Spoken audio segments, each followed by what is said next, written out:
Is it possible to build muscle while in a caloric deficit? Do you need to be in a caloric deficit to lose weight?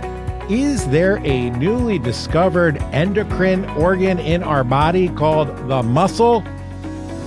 All this and more on the Jack and Dr. Deep show coming right up.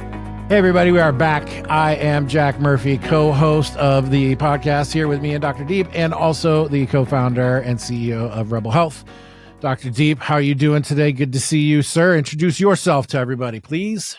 Good to see you, Jack. I'm Dr. Deep, co-founder, chief medical officer of Rebel Health Alliance. Excited to be here for another great discussion. Fantastic. So today we are going to talk about something very interesting to me. I learned recently, the bro science guy here, about these extracellular vesicles that fly around in your body after you lift weights and seek out fat cells to kill them. And they may function similarly to your endocrine system.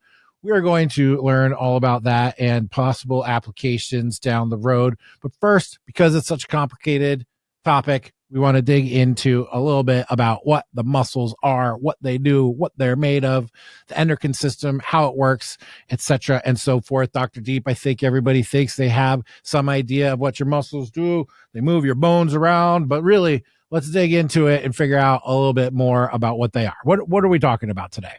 Sure, Jack. This is a really interesting topic, a new paper that came out and kind of in the scientific literature rather than the human randomized trial literature, but really interesting for us to unpack. And we thought it'd be a good idea to step back a little bit and help everyone explain what you just said, which are, what are muscles actually? What are we talking about when we're talking about different muscles? What is the endocrine system? And is there some way to think about these two in an interrelated kind of way? Can muscle, in fact, be considered an endocrine organ? I think that's a really interesting question that we'll unpack a little bit. So as you well know, as many of our patients know, as we talk to our patients every day about the importance of resistance training, there's so many benefits from having enough lean body mass. Being adequately muscled is not just about looking great or having vanity. It is really the functional aspect of our entire lives. How do we make sure that we can run around after our kids or put that suitcase above our head on the overhead compartment or go hiking with our loved ones? That all takes muscle. But I think folks don't actually always realize the subtle nuance that exists within muscle. So, Jack, do you know what the three most common types of muscles are that we talk about in the human body? That would be my biceps, my traps, and my shoulders. I think that's how most people think about muscle in our body. And those are actually all considered in one category, which is skeletal muscle. Muscles that are connected to our bones through a tendon. They pull on our different joints and create motion in all sorts of ways. These are under voluntary control, although we all know there are things like twitches that we get every once in a while that happen in abnormal circumstances. But when we want to control a muscle, for most of us who are in good health, we can think about it and do so.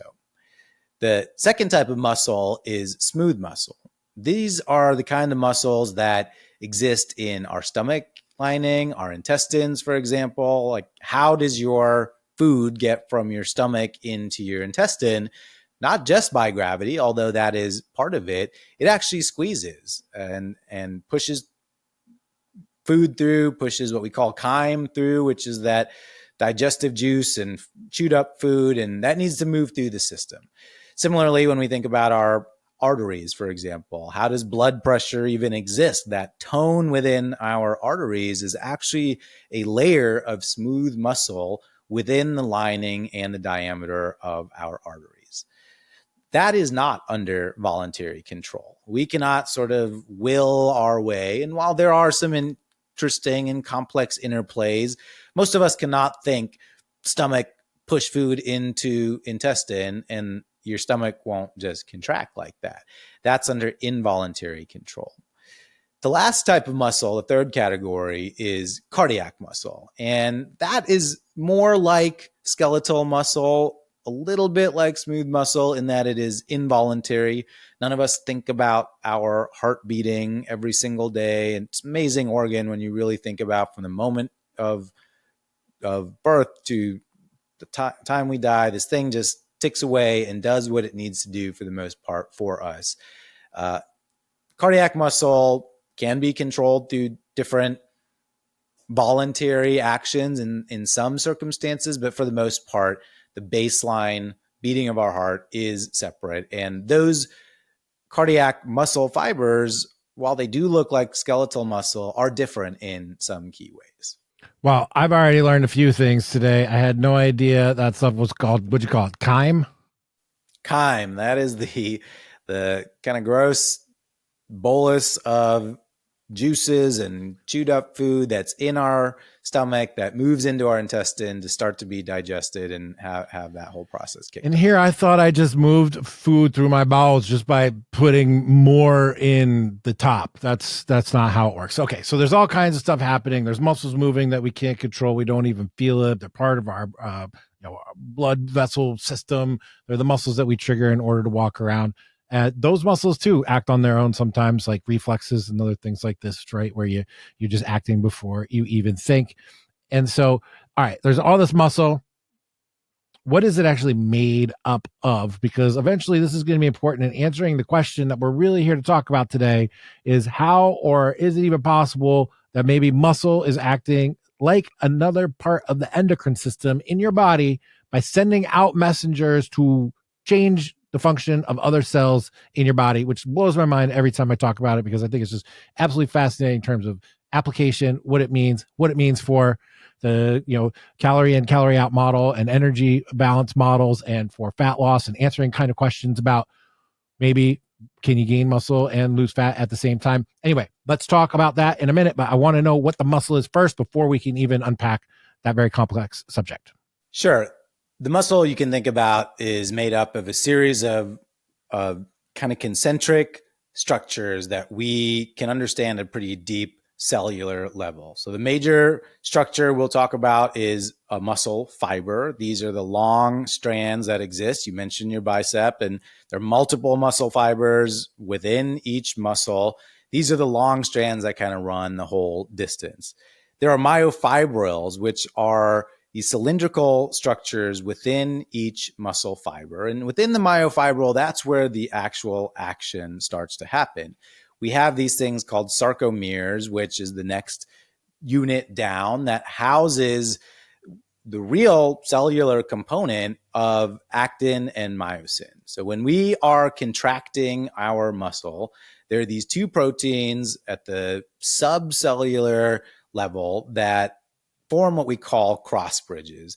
Actin and myosin click together and pull on one another and create tensile force. And due to the connection of where our muscles are on our various our various bones in our skeleton, that cross bridge creates motion. So our bicep, for example, connected here and our shoulder at the top of our humerus down into our radius and ulna. When we are contracting that, the muscle fibers made up of the myofibrils and the sarcomeres start to contract because these actin and myosin heads are creating these cross bridges and creating that tensile force.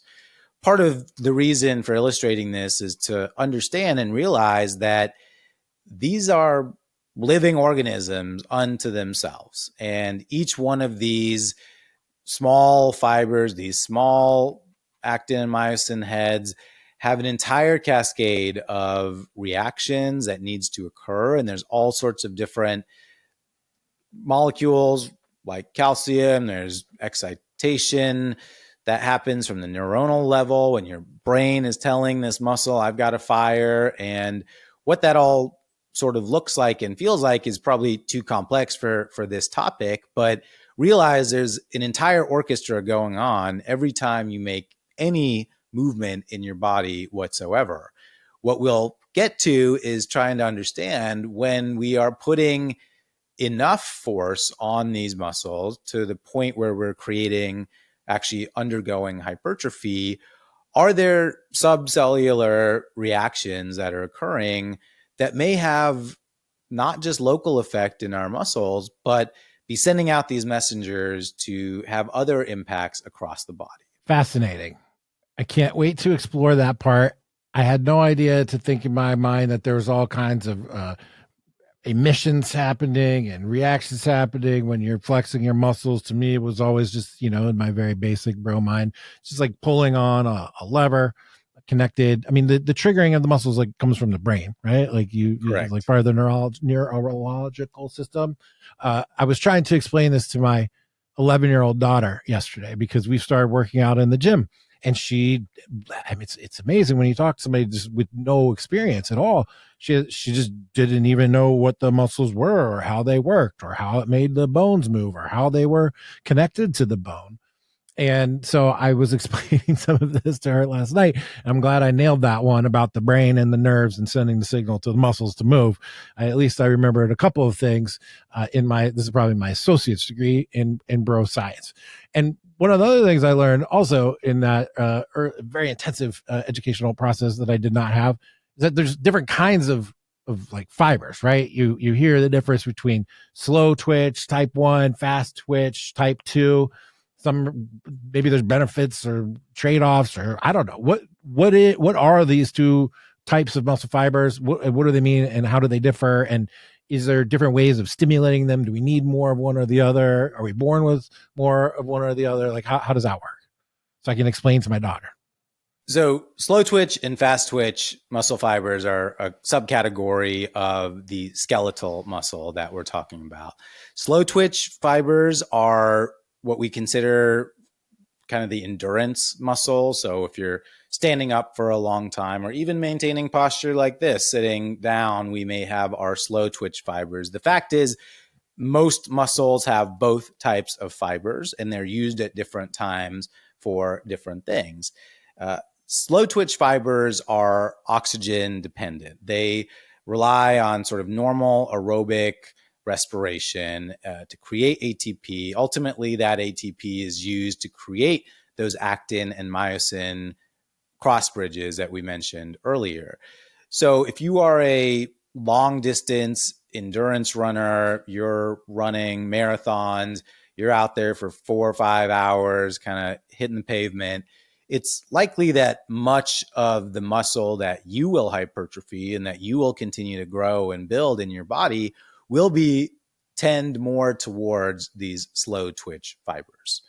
Fast twitch fibers, on the other hand, the type 2 muscle fibers, this is what we think about when we need high intensity burst of power. So whether it's jumping or sprinting or boxing or whatever it may be, anything that requires a fast burst of energy, it doesn't actually have the time to go through a typical aerobic pathway and use oxygen. These are oxygen independent muscles, and they can fire using several different kinds of mechanisms through glycolysis and anaerobic respiration that actually allows them to hypertrophy and to build.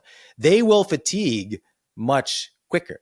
That's why something like jump roping you can't do for an hour straight, because most of that intense burst of energy is using fast twitch fibers, and they deplete themselves of the substrate needed to continue to push that out. But if you are an athlete that is focused on that kind of sport and is doing that regularly, you will tend towards hypertrophy of the type 2 fast twitch fibers. So this is an important point to remember as we get later in this conversation talking about the possible function of muscle as a pseudo-endocrine organ and its interaction with the fat cells we're going to talk about. This anaerobic type 2 muscles, they feed off of glycogen. They use it as glycolysis is the right word for this. And where is that stored? And it has how does the muscle get access to it? And this is the actual like like energy that it uses to perform these actions triggered by your thoughts and your brain, right? So where's it stored? Well, glycogen is mostly stored in the muscle cells, and a lot of that is in the liver as well. When we talk about this anaerobic metabolism, a lot of that is by mobilizing free fatty acids as well, something called lipolysis that occurs through our adipose tissue. Our adipose is meant to be a large energy reservoir and a depot where we can draw off of that over time. You will use anaerobic respiration over time with slow twitch and endurance sport as well. But the more and more you do with that, the more efficient your cells become at utilizing oxygen, the primary substrate for this, for the reaction that causes ATP to be formed. Over time, with things like fast twitch and sprinting and jumping, you will deplete all of that ready oxygen very quickly, or you don't have time to actually mobilize and go through the reaction. So you have to find that energy from other places. And I think the interesting point we'll get to is it actually drawing from our fat depot? Is it going and sending out messenger cells, messenger chemicals and molecules saying, hey, I need this energy right now in order to do something like lift weights, which can be high intensity, typically fast twitch fibers that we're firing? Does that deplete the depot over time and need to go find additional energy sources? And I think what we're seeing in some of the models here is that potentially yes, and that there may be another explanation for how we're able to tap into those energy sources in such a short time frame. All right. Absolutely fascinating. But we've covered the basics about muscle, what three different kinds there are, what they're made up of, what kind of reactions take place when they're firing. And then now let's talk about the endocrine system so we can get to the meat of the conversation, which is our muscles acting as an endocrine organ upon resistance training, sending off little messenger pigeons around the body to get other tissues to change and take action based on the command of the muscle. Blows my mind. I don't know why I'm so absolutely fascinated by this subject. I feel like there's so many possible applications. But let's just round out the conversation with the endocrine system. Glands, organs, hormones. I mean, sounds important to me, Doc. Why don't you explain to us? Yeah, the endocrine system is one of the most complex systems in the human body and one of the most important. It is one of the ways that distant parts of our body communicate with one another. It starts in the brain. The base of the skull, base of the brain includes two structures, the hypothalamus and the pituitary gland, which are really the command centers of our endocrine system. Most of the signaling molecules start there and they travel to other parts of our body. Other endocrine glands that receive that input and receive that signal from the hypothalamus and pituitary are things like our thyroid, our parathyroid, our pancreas, our adrenal glands, our gonads, our ovaries and testes, and a few others. And it's fascinating to think about, how does something in my brain send a very specific signal to my adrenal gland, for example, to create cortisol in the morning when I need to get up or when I'm stressed? Or how does that structure in our brain that knows that it's nighttime, when my circadian rhythms are all set, to release a compound that stimulates the release of melatonin to make me fall asleep? Or how does my brain know that I just ate a huge fatty meal and I need to stimulate the pancreas to release more enzymes that can break that down? It's pretty interesting to see. They're not connected directly through like some sort of tube or pipe. It is all through our blood system and potentially through our lymphatic system as well, but mostly through our blood. But what these compounds do, when you think about cells in the hypothalamus or the pituitary, take FSH and LH. These are common ones that we look at on our blood panels, released from the pituitary, the hypothalamus has sent the pituitary a signal, and the pituitary is releasing that. And that goes to one's ovaries or testes and releases estrogen, estradiol, testosterone, and all these other compounds that have profound effect on our entire life.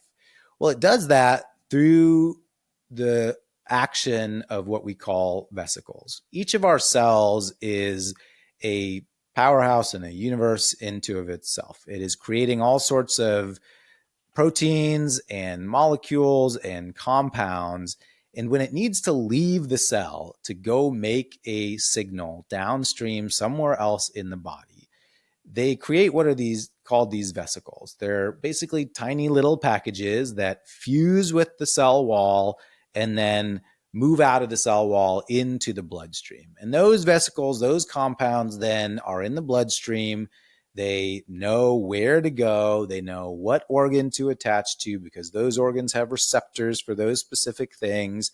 And once they are received by the target organ, they then are ingested by the cells in that target organ. So as we release LH, luteinizing hormone, and follicle stimulating hormone, if you're a guy, that goes to your testes and binds onto the cells of our Leydig cells, which then receive the signal that I need to produce testosterone, for example. So all of this works through what we are calling extracellular vesicles. Is these signaling molecules are sending out their drones because they've produced the molecule intracellularly, pushing that into the blood vessel, and then that's being received by the target organism, and it intakes that vesicle and that compound and kicks off a whole cascade within its own organ and its own cells. Fascinating, isn't it? It is fascinating. It sounds very delicate, and it sounds like something that could be easily disrupted. It also sounds like there's a lot of balance going on, and I know that you sort of suppress one signal and you don't get something else, or you get too much of the other, and it's truly incredible to think how much of our body is driven by this hormones and the communication in our body, including our thoughts and energy and emotion and sex drives and hungers and desires and sense of well-being. Truly incredible. As somebody myself, I'm on exogenous testosterone. I've taken more than I should sometimes, super physiological levels, let's call it. And it fundamentally changes the way you think about things. You perceive reality in a different way. Your moods are different. Your sex drives are different. And once you see the powerful impact of hormones on what you believe to be as your authentic thoughts, your mind is blown as to how powerful all these things are and driving our behavior, as well as how are we storing fat and what our metabolism is like. And so if this system gets out of whack, we're in trouble. And I think we speculated in one of our earlier episodes about the obesity models that these hormone disruptions by exogenous pathogens are potentially what's leading to the explosion in the obesity crisis in America and in fact worldwide. Side note, I read an article the other day that said China will have the highest total number of obese people in the world soon. Not by percentage, but total, because they got a lot of people. But it's like a global phenomenon, which makes me think that there may be truly something in the environment that's coming into our bodies and disrupting the endocrine system and other pathways so that we're gaining weight and don't know when to stop eating and are always hungry and are never full and, exceeding our energy needs all the time. Okay, so endocrine system functions by sending hormones, I guess. The extracellular vesicles are what get sent out, and then they're the little carrier pigeons to transmit the information to the other tissues and get them to act. All right.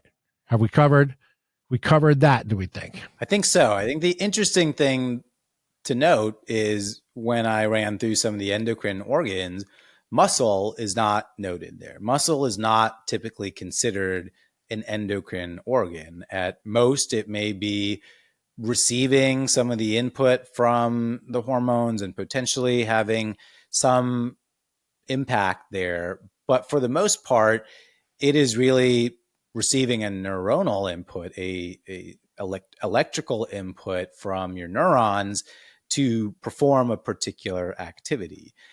Hormones, extracellular vesicles, we're understanding now can have profound impact. And the really interesting thing to sort of unpack is there a way for us to understand that muscle itself could be doing the same kind of mechanism as the pituitary gland, for example, meaning because of a perceived stimulus or some need downstream in another part of the body, it is producing some sort of compound through these extracellular vesicles that then is moved into the bloodstream and targets certain downstream organs in order to have some kind of impact. That's the question that I think this research study starts to try to answer. All right. You teed it up. This is the question. I read these studies. I read a few articles a couple weeks ago, and I went down the muscle extracellular vesicle rabbit hole, and I learned quite a bit. I mean, I went really deep in learning how these vesicles come out of the cell and pass through the membrane and their own membranes and how they fly around your body. But the thing that struck me was the proposed notion was that, I mean, muscle's not an organ, right? When you're in school, you're taught like these are the organs. Skin is one that most people are surprised by as being an organ, but muscle's not an organ, right? It's like bone, muscle. These things are not organs. But yet there seems to be evidence, at least in mice, right, that show that muscles are functioning in a similar way to the endocrine system that Dr. Deep just explained. And for me, my bro science brain, this started me thinking down about a million different questions. One is so one of the extracellular vesicles that goes into your fat and tells it to kill itself, basically, right? So, man, we're gonna get censored for me saying that. It goes out into the fat cells and triggers lipolysis.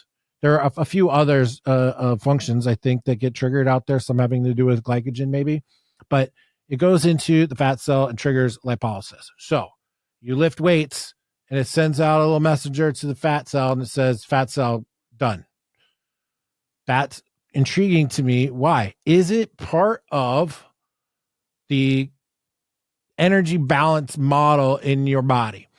I had always believed, and maybe it's true, maybe it's not, that's why we're talking about it, that in order to trigger the fat loss, you're burning up your fat cells, layman's bro science terms, you had to be in a caloric deficit. And so you didn't have enough energy and your body goes to your fat cells and gets energy. Is this process by which resistance training triggers the extracellular vesicle communication to fat cell? Is that part of the energy balance? Is that part of burning fat?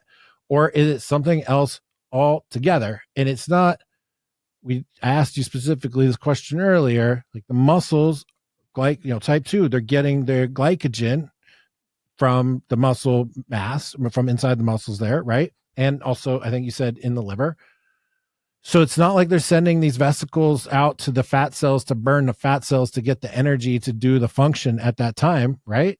So can we start speculating about this? Like, what do you, again, this is all speculation and all these studies have been, I think, mostly in mice, but it's worth discussing. What do you think? Absolutely. I mean, we know that muscles do work on both carbohydrates and fat. So we do see fat oxidation when you are weight training and resistance training. But to your point, which is the crux of the question, is that because of the energy balance model or the carbohydrate insulin model, whereby if we deplete ourselves of carbohydrate and glycogen, does it now need to go to the fat cells to undergo lipolysis and to use free fatty acids and ketones as its primary fuel source?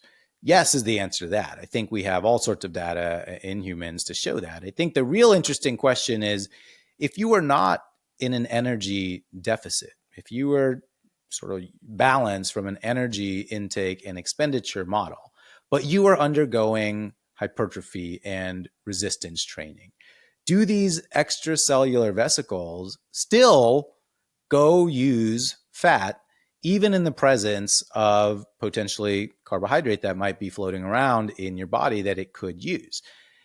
I think this mouse study and several others interestingly showed that yes, that these extracellular vesicles are packing in a type of RNA that is received by a fat cell, and that fat cell then says, oh, I need to release my contents in order for the body to have the appropriate energy that it needs to suffice whatever function it's doing right now.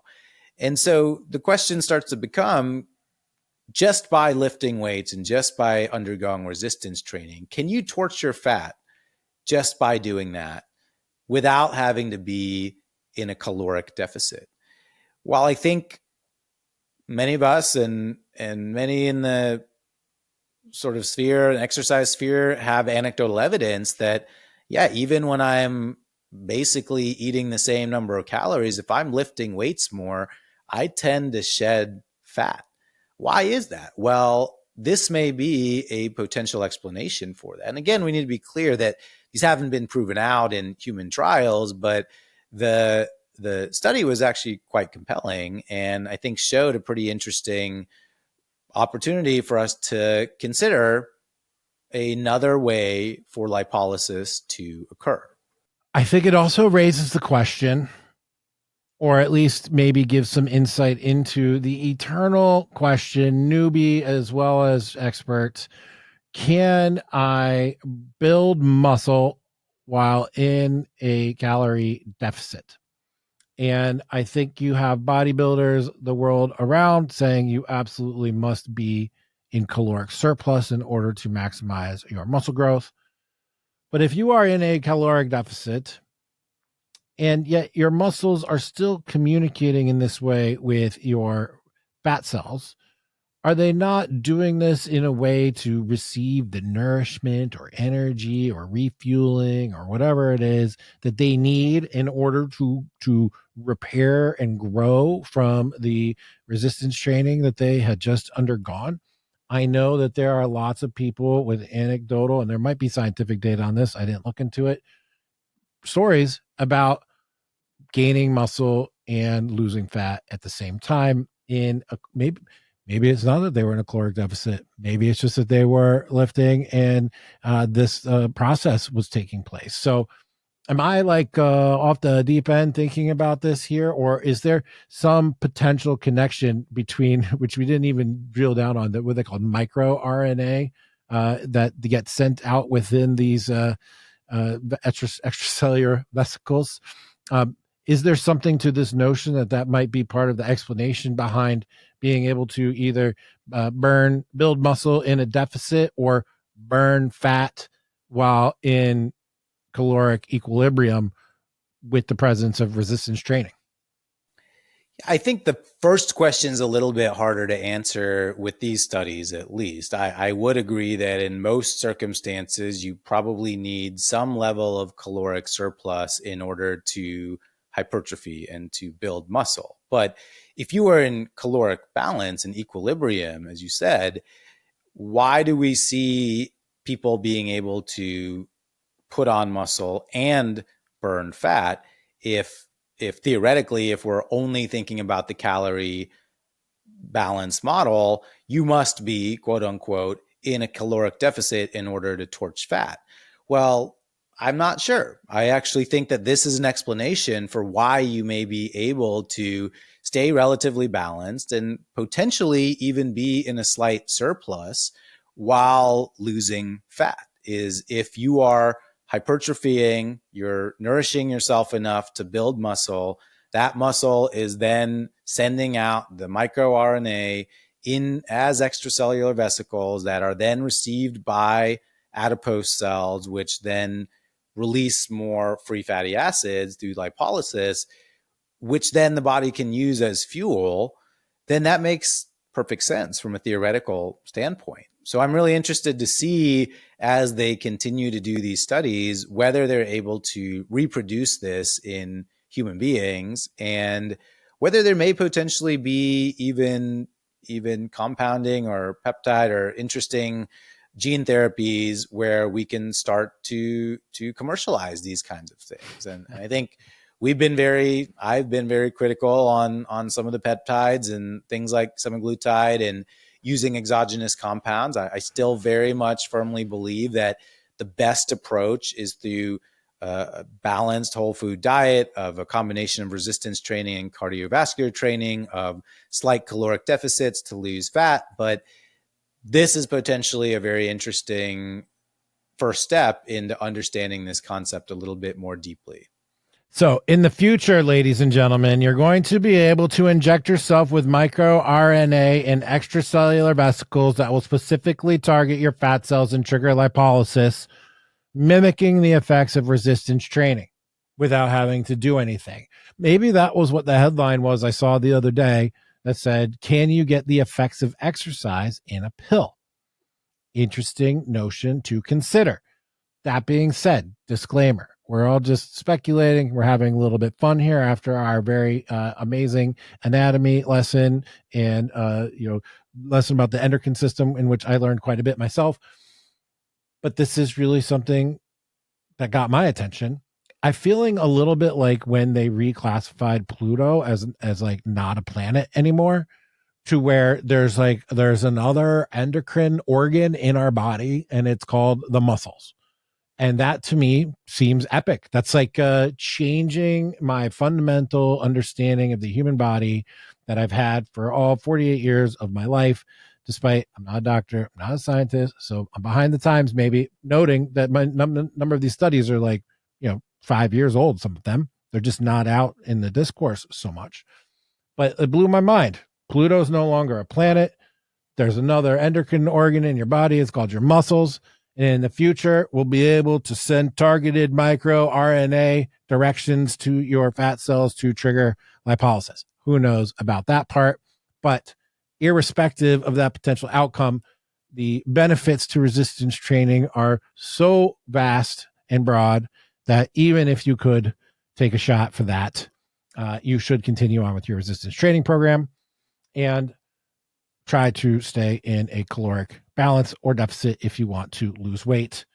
But it does also begin to answer a question I always had for a long time, which is, if I'm in a slight deficit, why can't I build muscle?